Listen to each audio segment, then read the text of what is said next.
आज के इस वीडियो में हम कोसेल और लीविस थ्योरी के बारे में पढ़ेंगे। जैसे कि आप जानते हैं हम केमिकल बॉन्डिंग चैप्टर को डिस्कस कर रहे हैं। इसके अंदर हम आज जो देखने वाले हैं थ्योरी वो कोसेल और लीविस थ्योरी है। आइए देखते हैं कोसेल और लीविस थ्योरी क्या है। कोसेल और लीविस थ्योरी को केमिकल बॉन्ड थ्योरी या फिर इलेक्ट्रॉनिक थ्योरी ऑफ वैलेंसी भी कहा जाता है। इस थ्योरी के मुताबिक आउटरमोस्ट एनर्जी लेवल या फिर आउटरमोस्ट ऑर्बिट या फिर आउटरमोस्ट एनर्जी लेवल को वैलेंस शेल कहा जाता है और वैलेंस शेल में पाए जाने वाले इलेक्ट्रॉन्स को वैलेंस इलेक्ट्रॉन्स कहा जाता है। इसका मतलब ये है कि आउटरमोस्ट शेल यानी कि बाहरी शेल में पाए जाने वाले इलेक्ट्रॉन्स की तादाद को वैलेंस इलेक्ट्रॉन कहा जाता है। इलेक्ट्रॉन्स जो इनर शेल में पाए जाते हैं यानी कि आउटरमोस्ट शेल को छोड़कर जितने भी शेल एटम के अंदर पाए जाते हैं उसे इनर शेल कहते हैं और इनर शेल में पाए जाने वाले इलेक्ट्रॉन्स को कोर इलेक्ट्रॉन्स कहते हैं। कोसेल और लीविस थ्योरी के मुताबिक न्यूक्लियस और इनर इलेक्ट्रॉन्स को मिलाकर कर्नल कहा जाता है। इसी चीज़ को डायग्रामेटिक फॉर्म में देखें तो ये एक एटम का डायग्राम है जिसके अंदर सेंटर में न्यूक्लियस पाया जाता है और न्यूक्लियस के अतराफ ऑर्बिट्स में इलेक्ट्रॉन्स रिवॉल्व करते हैं। एटम के अंदर पाए जाने वाले लास्ट ऑर्बिट या फिर आउटरमोस्ट शेल को वैलेंस शेल कहा जाता है।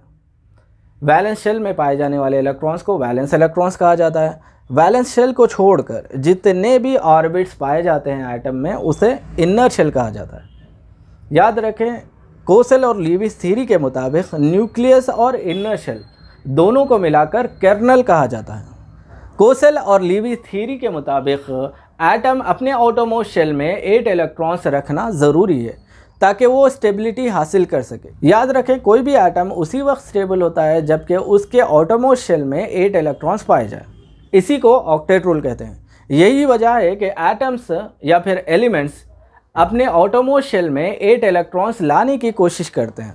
इसी को ऑक्टेट कॉन्फ़िगरेशन कहते हैं। जिस भी एटम के आउटरमोस्ट शेल में 8 इलेक्ट्रॉन्स पाए जाते हैं वो स्टेबल कहलाता है और उस कॉन्फ़िगरेशन को ऑक्टेट कॉन्फ़िगरेशन कहते हैं। एटम्स स्टेबल कॉन्फ़िगरेशन या तो शेयरिंग ऑफ इलेक्ट्रॉन्स के ज़रिए हासिल करते हैं या नहीं तो फिर ट्रांसफ़र ऑफ इलेक्ट्रॉन के ज़रिए हासिल करते हैं।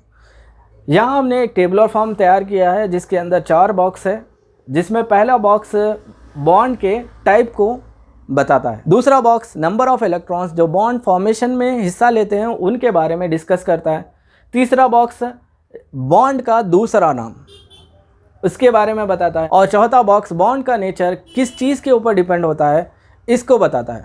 सबसे पहले ionic bond. Ionic bond electrostatic force of attraction को कहते हैं जो कैटआयन और आयनियन के बीच में पाया जाता है। इलेक्ट्रॉन्स ट्रांसफ़र करने की वजह से ये कैटआयन और आयनियन बनते हैं। यहाँ पर the number of electrons transferred को इलेक्ट्रोवैलेंसी कहा जाता है। आयनिक बॉन्ड के अंदर कितने इलेक्ट्रॉन्स एक एटम से दूसरे एटम को ट्रांसफ़र हुए इसे इलेक्ट्रोवैलेंसी कहते हैं। आयनिक बॉन्ड का दूसरा नाम इलेक्ट्रोवैलेंट बॉन्ड है और याद रखें आयनिक बॉन्ड एटम्स के इलेक्ट्रोपॉजिटिव और इलेक्ट्रोनेगेटिव नेचर के ऊपर डिपेंड होता है, यानी कि कैटआयन के इलेक्ट्रोपॉजिटिव नेचर और आयनियन के इलेक्ट्रोनेगेटिव नेचर के ऊपर डिपेंड होता है। आइए देखते हैं कोवैलेंट बॉन्ड। कोवैलेंट बॉन्ड जैसे कि आप जानते हैं कोवैलेंट बॉन्ड किसी भी दो एटम के बीच में पाया जाने वाला ऐसा बॉन्ड जो शेयरिंग ऑफ इलेक्ट्रॉन्स के ज़रिए बनता है उसे कोवैलेंट बॉन्ड कहते हैं। कोवैलेंट बॉन्ड के अंदर कितने इलेक्ट्रॉन्स शेयर होते हैं इसे कोवैलेंसी कहते हैं। किसी भी एक कोवैलेंट बॉन्ड में कितने इलेक्ट्रॉन्स शेयर हुए इसे कोवैलेंसी कहते हैं और कोवैलेंट बॉन्ड का दूसरा नाम डेटिव बॉन्ड है। याद रखें कोवैलेंट बॉन्ड का नेचर एटम्स के इलेक्ट्रोनेगेटिविटी के ऊपर डिपेंड होता है। जैसे कि आप जानते हैं इलेक्ट्रोनेगेटिविटी एटम की वो सलाहियत है जिससे एटम इलेक्ट्रॉन पेयर को जो शेयर कर रहे हैं उसे अपनी तरफ खींचता है। तो ये थी कोसेल और लीविस थ्योरी। इसके अंदर सबसे ज़्यादा अहम बात यह है कि एटम्स स्टेबल होने के लिए या तो इलेक्ट्रॉन्स को ट्रांसफ़र करते हैं या नहीं तो फिर इलेक्ट्रॉन्स को शेयर करते हैं और एटम के आउटरमोस्ट शेल में अगर 8 इलेक्ट्रॉन्स पाए जाए या फिर ऑक्टेट कॉन्फ़िगरेशन पाए जाए तो ऐसे एटम को स्टेबल एटम करार देते हैं।